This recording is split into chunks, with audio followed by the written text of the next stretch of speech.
we are now headed to sentence clarity on the modifying errors called dangling, misplaced, or squinting modifiers. So what I'm going to do here is just check for any questions real quick. And let's see.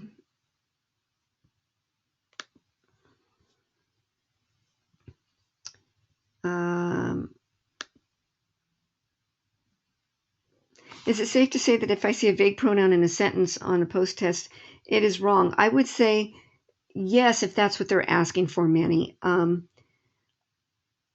going to qualify that with a yes, more than likely. It's just on the vague pronoun portion of the test. And so, yes. But you're going to have 15 to 18 questions, and they're not going to say this is a vague pronoun question or this is a dangling modifier question. You're going to have to be able to recognize it. So we're going to practice this a lot. So you're going to be saying, that's a vague pronoun, that's a dangling modifier, that's a subject-verb agreement problem, that's a fragment, that's a run-on, that's a comma splice. You guys are going to be able to just point at it and identify it. So the answer to your question, is it safe to say that if I see a vague pronoun in a sentence, it's wrong on the test? I would say yes. Okay? As long as you know what you're doing. Okay. Let's see. Ronaldo, you said, I have vague and dangling modifiers, subject, verb, fragments, and run-on. Can you please send a PDF to which one? Because there's, which one do you need the PDF specifically for, Ronaldo? Okay, if you can answer that for me. Okay, so let's go on. So here we now have, this is the fun one. Dangling modifiers and vague pronouns, or sorry, dangling modifiers and misplaced modifiers are actually easy to spot once you know that that's what's being asked for on the exam. So let's find out what dangling modifiers and misplaced modifiers are. So what they are is information about something in a sentence, usually a noun, that just gives extra information about something. Well, when we speak, we often speak so quickly that we throw the information too far away from its target. And I'll explain that.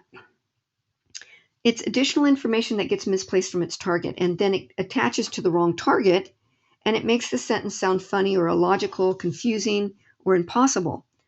So let me show you with this example here. The car hit the lady with a dented back end. Well, this is additional information right here with a dented back end. Modifiers attach to the closest noun it sees. So in this case, the closest noun in this sentence is the lady. So what this sentence is saying in essence is the car hit the lady with the dented back end. The lady has the dented back end. Now, how is that possible? Well, we know that ladies don't have dented back ends. We have curves, right? So what is supposed to have the dented back end? What's supposed to have the dented back end is the car. It has a dent in its fender. So the car is supposed to have the dented back end. But the dented back end is too far away from its target. What's our target? The car. But what target did it land on? The lady. So that's why it's misplaced. So if we go back and we want to fix this sentence, we're going to say, get the right, here we go. So to correct the sentence, move the target. The car with the dented back end hit the lady. And now we have the target that's close to its noun. The dented back end is close to the car. That's what's supposed to have a dent. And now that's the correct sentence. So if you saw these two sentences on the exam, which one would you choose? You're going to choose the one with the modifier close to the right target. Let's take a look at another sentence.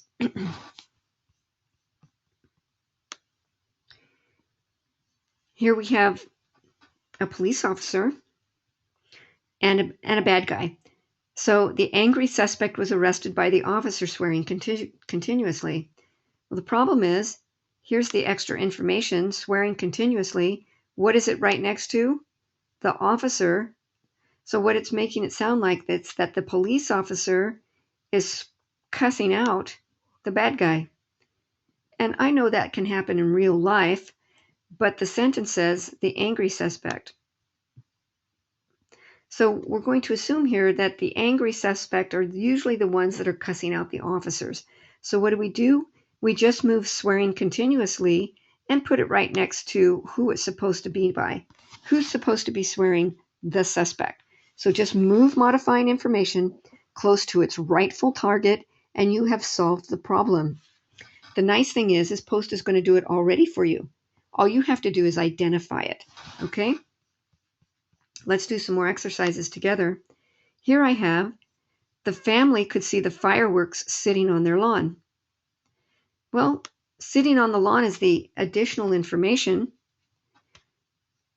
What's the closest noun it attaches to? Well, fireworks is the closest noun. So this sentence makes it sound like that the fireworks are sitting on their lawn. Now, no one should be setting off fireworks on their lawn. That's a fire hazard, right? If you think of the 4th of July, what is usually sitting on the lawn? The family, the people, right? So what we need to do is take sitting on the lawn and move it right here by family. Or we can move it right here by family. It can come right before it or right after it. Okay? So we can have the family, while sitting on their lawn, could see the fireworks. Or we could have sitting on their lawn, the family could see the fireworks. The important thing to note here is that as long as you have the modifier closest to the target, so I'm going to show you sitting on their lawn, the family could see the fireworks, right? So as we look at that, sitting on their lawn, the family, and it's right now because we have the modifier right next to the correct noun, the family. Okay, let's go to another page, work on this a little bit more.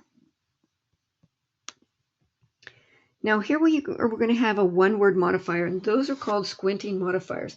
They're a little bit harder to see, and you can miss these. I had 4 on the exam I just took in June, 4 of them. I couldn't believe it. Post usually puts 1. Well, this time they put 4 on the new one, and I think it's because they're harder, and they're just trying to get people to really think, because you have to think harder when you have one-word modifiers. So let me give you an example. Here we have a sentence. The police detective smoked his pipe, steadily surveying the crime scene. The problem is this word steadily, which means continuously, but you have 2 verbs that could steadily be happening. You could be steadily smoking, or you could be steadily surveying. So if I read to you guys, the police, let me put AB. There's A,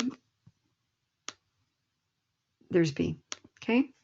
Now, if I said to you, which picture am I speaking of? And I said this. The police detective smoked his pipe steadily, surveying the crime scene. The police detective smoked his pipe steadily. Well, I would hope that you would say picture B, because he is steadily smoking that pipe. You see that? Okay? But if I said, the police detective smoked his pipe, steadily surveying the crime scene, well, now that police detective is steadily looking at that crime scene. He's smoking his pipe on occasion, but boy, is he looking at that crime scene. He's steadily surveying. So these are the types of ambiguous questions that are going to be on the exam when we look at squinting modifiers. So the problem word is steadily. I will tell you this as a hint. Anytime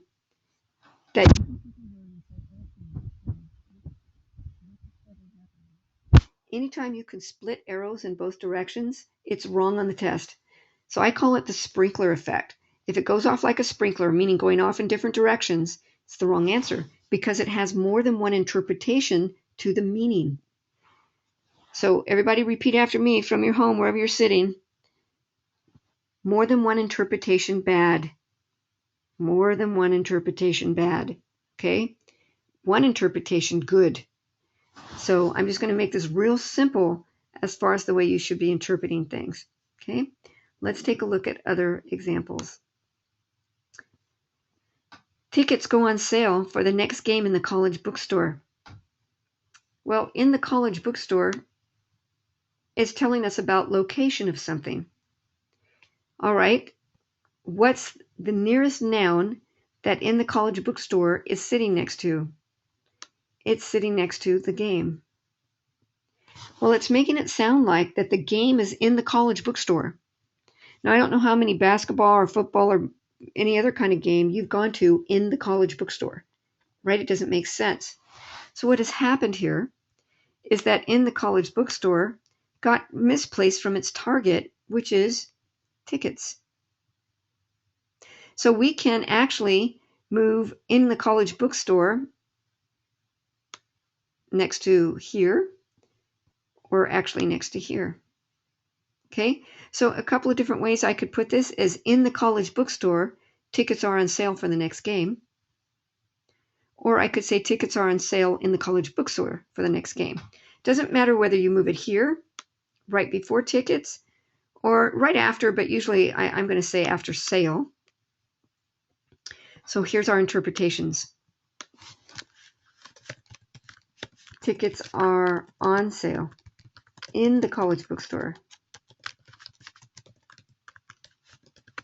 for the next game. Okay, or if you want to put it out front, in the college bookstore,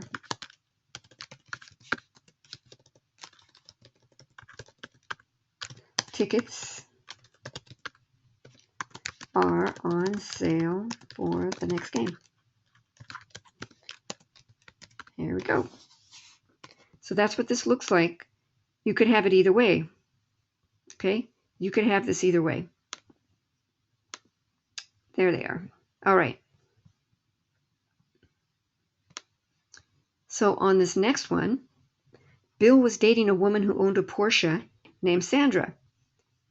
Well, named Sandra is the additional information. What's the noun that it attached itself to? What's the target?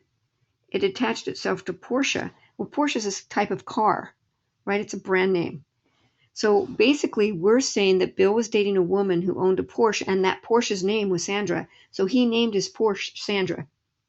We don't know the woman's name, but the Porsche has a name. Well, that's not impossible in our world. I know that we name our cars, boats, and planes. But if you're given a choice of two, logically, which one are you going to say? Well, who's named Sandra? Well, more than likely, the woman is, right? So we're going to say Bill was dating a woman named Sandra who owned a Porsche.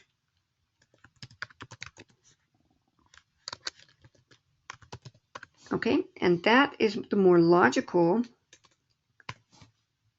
let's get it right here, the most logical explanation. So now what you guys are doing is I now pronounce you experts in dangling and misplaced and squinting modifiers. You get to take a test. So in your handout will be these next couple of pages. Well, you should have the next couple of pages. Okay, do I have two here? Well, I have one of them. As the next couple of pages in there, go ahead and do that and write down your answers and let's see how you do. Okay,